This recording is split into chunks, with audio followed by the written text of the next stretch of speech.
Hello students, welcome to EduMax India, our YouTube channel. हम लोगों ने लास्ट क्लास में सब्जेक्ट के बारे में बात की थी। सब्जेक्ट को पहचानने के नियम, कुछ एक रूल्स मैंने आपको बताए थे कि सब्जेक्ट को किसी भी सेंटेंस में, किसी भी वाक्य में कैसे पहचानते हैं। उसके साथ ही हम लोगों ने कुछ एग्जांपल्स भी किए थे। उन एग्जांपल्स को करने और समझने के बाद आपको मैंने 20 क्वेश्चंस दिए थे करने के लिए। उस क्वेश्चन में आपको आइडेंटिफाई करना था, उस क्वेश्चन में आपको पहचानना था कि सब्जेक्ट क्या होता है, कौन से सेंटेंस में कौन सा सब्जेक्ट है, राइट। आई होप आप सभी ने इन क्वेश्चंस को बना लिए होंगे और आपको कोई दिक्कत नहीं हुआ होगा। बट स्टिल अगर कुछ दिक्कत अगर आपको हुआ है, किसी क्वेश्चन को समझने में कठिनाई हुई है, तो आप लोग कमेंट बॉक्स में क्वेश्चन पूछ सकते हैं। सारे क्वेश्चंस का आंसर आपको वहीं मिल जाएगा। ओके, सो आज बात करते हैं हम लोग ऑब्जेक्ट की। What is object? ठीक है, हिंदी में इसे कर्म बोलते हैं। ठीक है, सो व्हाट इज़ ऑब्जेक्ट? देखिए क्या है। Object is the word which takes effect of any activity और मेन वर्ब। ऑब्जेक्ट जो है, कर्म जो है, वो शब्द है जो अपने ऊपर किसी काम का या फिर किसी मुख्य क्रिया का प्रभाव लेता है। कर्म वो है जिस पर कोई क्रिया या काम का प्रभाव पड़ता है। ठीक है, अब ये किसी भी शब्द पे क्रिया का या फिर किसी भी एक्टिविटी का प्रभाव पड़ना या फिर अपने ऊपर प्रभाव लेना क्या होता है एग्जैक्टली, थोड़ा वो समझते हैं। ठीक है, जैसे मान लीजिए एक एग्जांपल के लिए लेते हैं, एक छोटा सा एग्जांपल लेते हैं। Ram is playing football. Ram is playing football, Ram football खेल रहा है। सो स्टूडेंट्स, हम लोगों ने जो कल बात की थी लास्ट वीडियो में राम के बारे में। राम क्या है? सब्जेक्ट। इज़ क्या है? Helping verb. प्लेइंग क्या है? Main verb.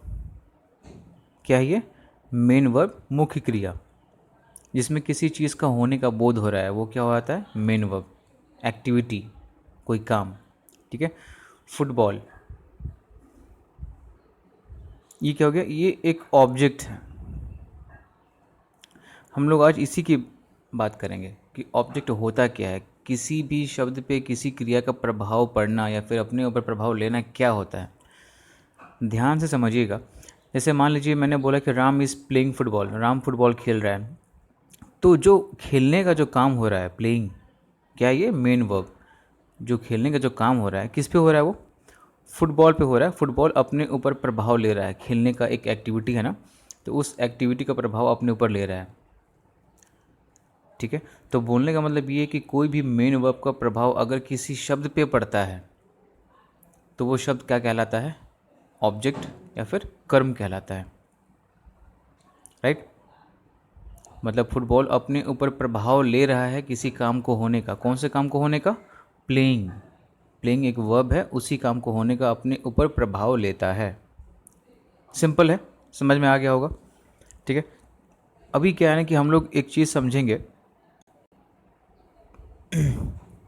कि how to find object in sentence. जिस तरह से हम लोगों ने सब्जेक्ट को फाइंड आउट करने के एक दो तरीके देखे थे, उसी तरह हम लोग ऑब्जेक्ट को कैसे फाइंड करते हैं किसी भी सेंटेंस में, हम लोग वो समझेंगे।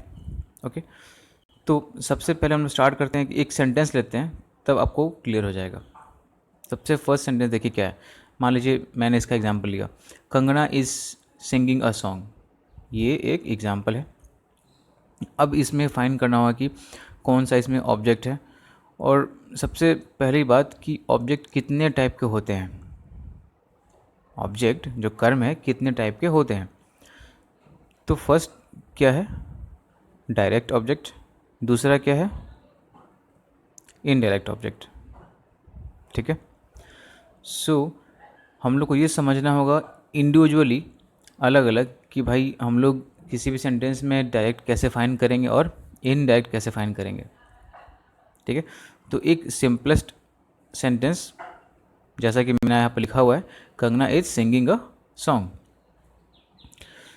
तो ध्यान से समझिएगा स्टूडेंट्स, बहुत इजी है, और आपको बहुत काम में आएगा। आपको ये पैसिव बनाने में बहुत काम आएगा। ये इस कॉन्सेप्ट को, ऐसे तो ईजी कॉन्सेप्ट है, कोई दिक्कत नहीं है, और इसको निकालना ये बहुत आसान है कि मैंने आपको ये तरीका बता दिया है कि कैसे निकालेंगे। ठीक है, तो अभी समझते हैं। पहले दो ऑब्जेक्ट है, डायरेक्ट ऑब्जेक्ट और इनडायरेक्ट ऑब्जेक्ट। इन दोनों को निकालने का तरीका अलग अलग है। प्रोसेस क्या है, हम लोग सबसे पहले पकड़ते हैं प्रोसेस को। ठीक है, प्रोसेस ये है कि हम लोग किसी भी सेंटेंस में क्या करते हैं, सब्जेक्ट और वर्ब। क्या है, सब्जेक्ट और वर्ब। सब्जेक्ट और वर्ब से दो क्वेश्चन पूछते हैं। मान लीजिए एक सेंटेंस है, Kangana is singing a song. Kangana एक गाना गा रही है। तो इसमें सब्जेक्ट पकड़ेंगे और वर्ब पकड़ेंगे और इससे क्वेश्चन पूछेंगे। ठीक है, क्या क्वेश्चन पूछेंगे, व्हाट और whom। ठीक है, क्या प्रोसेस है, एक सेंटेंस है, सेंटेंस में कुछ ना कुछ सब्जेक्ट रहा होगा, कोई ना कोई इसमें वर्ब रहा होगा। तो हम लोग सब्जेक्ट और वर्ब को पकड़ते हैं और उससे दो क्वेश्चन पूछते हैं। पहला क्वेश्चन क्या है, व्हाट, दूसरा क्वेश्चन क्या है, whom। तो हमें ये ध्यान रखना है कि अगर ये क्वेश्चन पूछने के साथ ही अगर व्हाट का आंसर मिलता है तो वो क्या होता है, वो डायरेक्ट ऑब्जेक्ट हो आता है। और सब्जेक्ट और वर्ब को पूछने से अगर हमको whom का आंसर मिलता है तो क्या होता है, वो इनडायरेक्ट ऑब्जेक्ट हो आता है। सिंपल है। ठीक है, मैं इसको रिपीट करता हूँ एक बार। मैंने क्या बोला, किसी भी सेंटेंस में आपको डायरेक्ट ऑब्जेक्ट या फिर इनडायरेक्ट ऑब्जेक्ट पहचानना आना चाहिए, बिकॉज ये आपको वॉइस में बहुत काम आएगा, एक्टिव से पैसिव करने में बहुत काम आएगा। बिकॉज किसी सेंटेंस में अगर दो ऑब्जेक्ट दिया हुआ है, इसमें एक इनडायरेक्ट है और एक डायरेक्ट है, तो आपको दोनों तरीके से पैसिव में कन्वर्ट करने के लिए नियम आना चाहिए। तो पहले सबसे पहले उसको समझना पड़ेगा कि भाई कि डायरेक्ट ऑब्जेक्ट होता क्या है और इनडायरेक्ट ऑब्जेक्ट होता क्या है, राइट। तो उसी टाइप ऑफ ऑब्जेक्ट को समझने के लिए हम लोग एक प्रोसेस फॉलो करते हैं। प्रोसेस क्या है, प्रोसेस ये है कि किसी भी सेंटेंस में सबसे पहले हम लोग क्या करते हैं, सब्जेक्ट कंगना, कंगना इसमें सब्जेक्ट है, और वर्ब को पकड़ते हैं और उससे क्वेश्चन पूछते हैं, व्हाट और whom का। दो क्वेश्चन पूछते हैं, व्हाट और whom। ठीक है, तो जिस किसी वर्ड से अगर व्हाट का आंसर मिलता है तो वो क्या होता है, डायरेक्ट ऑब्जेक्ट। और जिस किसी वर्ड से whom का आंसर मिलता है तो वो क्या होता है, इनडायरेक्ट ऑब्जेक्ट। अब जैसे इसको पकड़ते हैं पहले। ठीक है, कंगना सब्जेक्ट है, इज़ सिंगिंग मिला के वर्ब है, ये हेल्पिंग वर्ब है इज़, और सिंगिंग क्या है, मेन वर्ब। तो कंगना इज सिंगिंग क्या हो गया, सब्जेक्ट प्लस वर्ब का कॉम्बिनेशन हो गया। अब इससे पूछते हैं कि व्हाट और whom। जैसे कंगना इज सिंगिंग व्हाट, क्या हमें व्हाट का क्वेश्चन पूछने से आंसर मिलता है यहाँ पे, क्या देखिए, Kangana is singing what, answer क्या मिला, अ सॉन्ग। ठीक है, तो अ सॉन्ग क्या हो गया, अपना ये डायरेक्ट ऑब्जेक्ट हो गया। सिंपल है, मैं रिपीट कर रहा हूँ, Kangana is singing, Kangana subject है, इज़ क्या है, हेल्पिंग वर्ब है, सिंगिंग क्या है, मेन वर्ब है। तो दोनों को मिला के हम लोगों ने क्वेश्चन पूछा कि Kangana is singing what, what पूछा, आंसर क्या मिला, अ सॉन्ग। कंगना क्या गाती है या फिर क्या गा रही है, अ सॉन्ग, मतलब एक गाना गा रही है। तो जब हमें व्हाट का आंसर मिल गया सब्जेक्ट प्लस वर्ब से, तो वो क्या होता है, direct object. I hope I am clear. ठीक है, नेक्स्ट क्वेश्चन पूछते हैं whom। Kangana is singing whom, क्या हमें whom का यहाँ पे आंसर मिल रहा है क्या, नो, यहाँ पे whom का आंसर हम लोग को नहीं मिल रहा है। सो यहाँ पे कोई भी इनडायरेक्ट ऑब्जेक्ट नहीं है, राइट। एक और एग्जांपल लेते हैं, Akshay Kumar has donated 25 crore to PM's relief fund. Okay, so अभी हम लोग यहाँ पे क्वेश्चन पूछते हैं व्हाट और whom। दोनों ऑब्जेक्ट हम लोग फाइंड आउट करने का कोशिश करते हैं और देखते हैं कि आंसर मिलता है कि नहीं। तो अक्षय कुमार क्या हो गया, सब्जेक्ट हो गया, हैज़ डोनेटेड, ये आपका हैज़ हो गया हेल्पिंग वर्ब, और डोनेटेड क्या हो गया, मेन वर्ब। तो अक्षय कुमार हैज़ डोनेटेड क्या हो गया, सब्जेक्ट प्लस वर्ब का कॉम्बिनेशन हो गया। अब इस सब्जेक्ट और वर्ब से हम लोग पूछते हैं व्हाट और हुम। पहले पूछते हैं क्या होता है, Akshay Kumar has donated what.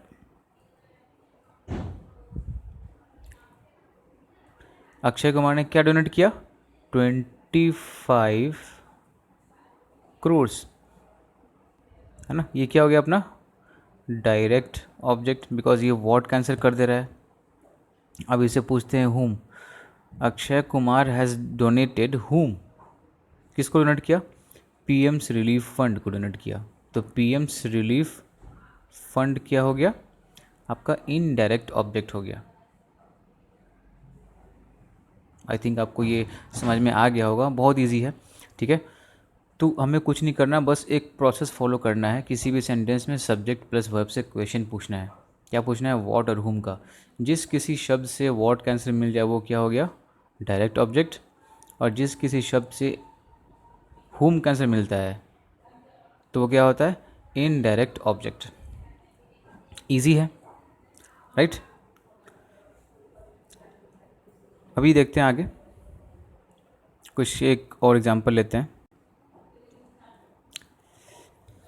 Next है, Mohan has given a cheque to him. Okay, Mohan has given a cheque to him, और उसी सेंटेंस को मैंने एक और तरीके से लिखा है, Mohan has given him a cheque. तो यहाँ पे हिम को मैंने लास्ट में रखा है, तो इसके पहले मैंने क्या यूज़ किया है, प्रीपोजिशन यूज़ किया है, और यहाँ पे मैंने हिम को बीच में रखा है, तो इसके पहले प्रीपोजिशन यूज़ नहीं है, ठीक है। अब इस दोनों सेंटेंस का मतलब वही है, दोनों में कोई अंतर नहीं है, बस लिखने के तरीके में अंतर है। एक में हिम को लास्ट में रख रहे हैं और एक में हिम को बीच में रख रहे हैं। तो क्वेश्चन पूछते हैं, देखते हैं कि कौन सा वर्ड डायरेक्ट ऑब्जेक्ट है, कौन सा वर्ड इनडायरेक्ट ऑब्जेक्ट है, राइट। मोहन हैज़ गिवन, ये आपको मालूम चल गया क्या हो गया, ये सब्जेक्ट प्लस वर्ब का कॉम्बिनेशन हो गया, मोहन हैज़ गिवन, ठीक है। पूछते हैं what, Mohan has given what, तो क्या आंसर मिला, मोहन हैज़ गिवन व्हाट में क्या आंसर मिला, अ चेक।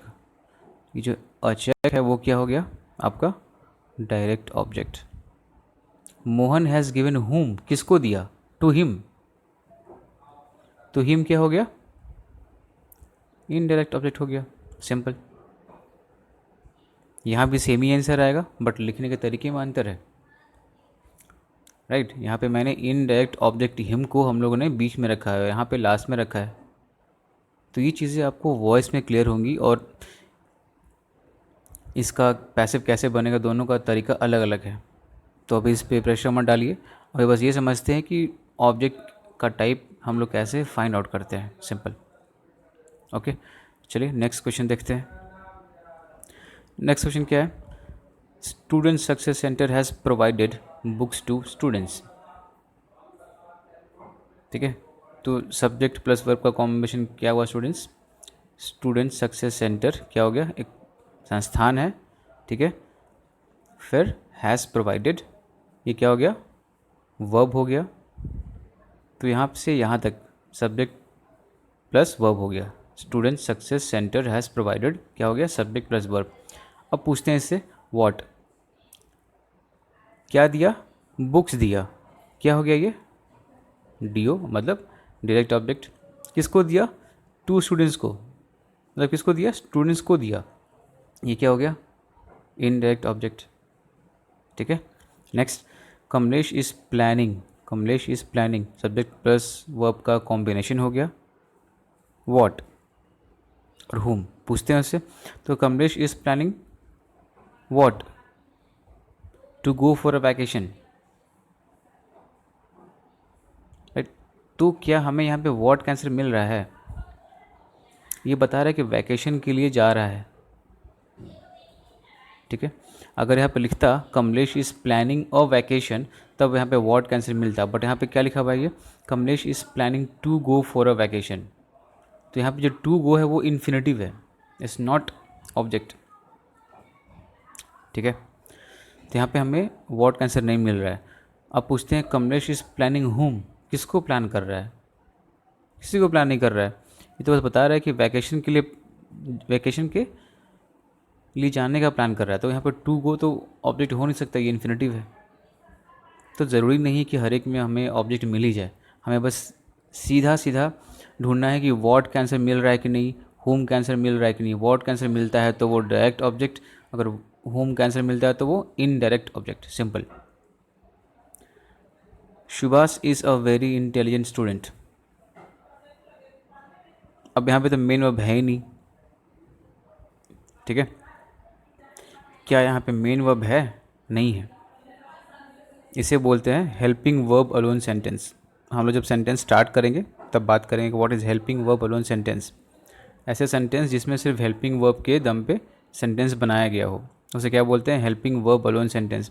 तो यहाँ पे कोई मेन वर्ब नहीं है, और जब मेन वर्ब नहीं है तो फिर किसी वर्ड पे उस एक्टिविटी का प्रभाव पड़ना भी नहीं होगा। आखिर जब मेन वर्ब नहीं है तो किस पे प्रभाव पड़ेगा? किसी पे नहीं। सो यहाँ पे देयर इज़ नो ऑब्जेक्ट। इस दोनों सेंटेंस में ध्यान से देखिए, there is no object. Okay,